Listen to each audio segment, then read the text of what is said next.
Assalamualaikum warahmatullahi wabarakatuh. Nama saya Dini Puspitasari dari kelas 1B Akuntansi Manajerial. Di video ini saya akan mereview ulang kembali materi yang disampaikan oleh Ibu Yoria selaku dosen mata kuliah pengantar manajemen tentang topik 1 yaitu pendahuluan. Pembahasan pertama tentang definisi manajemen. Manajemen sendiri berasal dari kata to manage yang berarti mengatur. Nah, saya akan jelaskan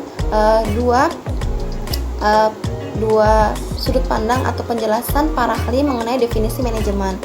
Yang pertama, menurut Joan de Millet, menurut beliau manajemen merupakan memimpin dan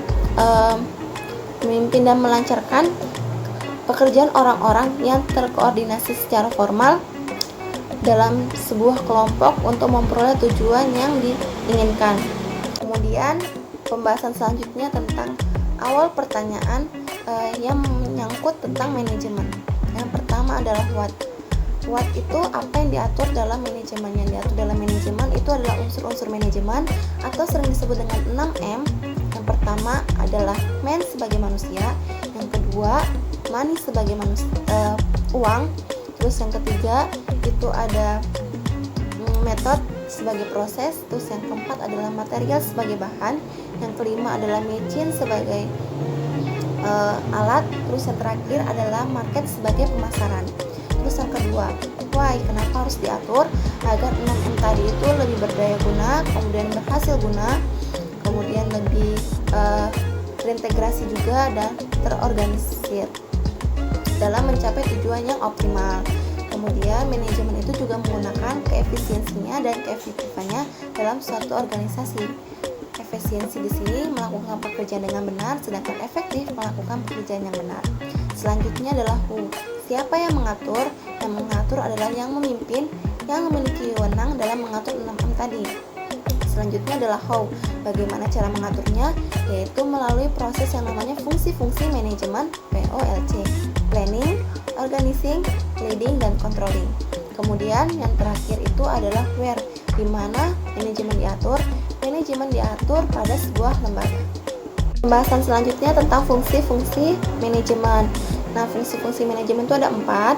Yang pertama ada fungsi perencanaan atau planning, terus yang kedua itu ada fungsi pengorganisasian atau organizing, terus yang ketiga itu ada fungsi pengawasan dan pengendalian atau controlling, terus yang keempat itu ada fungsi pengarahan atau pengimplementasian, disebut juga dengan leading atau directing. Nah, saya akan jelaskan satu-satu. Yang pertama ada fungsi perencanaan. Fungsi perencanaan itu proses yang menyangkut upaya yang dilakukan untuk mengantisipasi kecenderungan di masa yang akan datang dan penentuan strategi dan taktik yang benar. Yang kedua, ada fungsi pengorganisasian atau organizing, yaitu proses mengarahkan sumber daya manusia dengan sumber daya bahan yang dimiliki oleh suatu organisasi. Contoh kegiatannya seperti menentukan struktur organisasi, kemudian perekrutan tenaga kerja. Yang ketiga, ada fungsi pengawasan dan fungsi pengendalian, yaitu proses di mana memastikan rangkaian kegiatan yang telah ditetapkan itu berjalan sesuai dengan apa yang diharapkan. Yang keempat, ada fungsi pengarahan, yaitu proses memotivasi pihak-pihak yang terkait, pihak-pihak yang terlibat itu bertanggung jawab dengan penuh kesadaran. Nah, pembahasan terakhir sebagai penutup, mengapa organisasi itu memerlukan yang namanya manajemen. Yang pertama alasannya karena dengan manajemen organisasi itu mempunyai tujuan yang efisiensi dan efektif. Yang kedua, karena manajemen organisasi ini mampu menyeimbangkan tujuan-tujuan yang tadinya bertentangan dan mampu membuat skala prioritas. Kemudian yang ketiga, alasan ketiganya karena manajemen ini, organisasi ini mempunyai daya saing dalam menghadapi yang namanya persaingan global.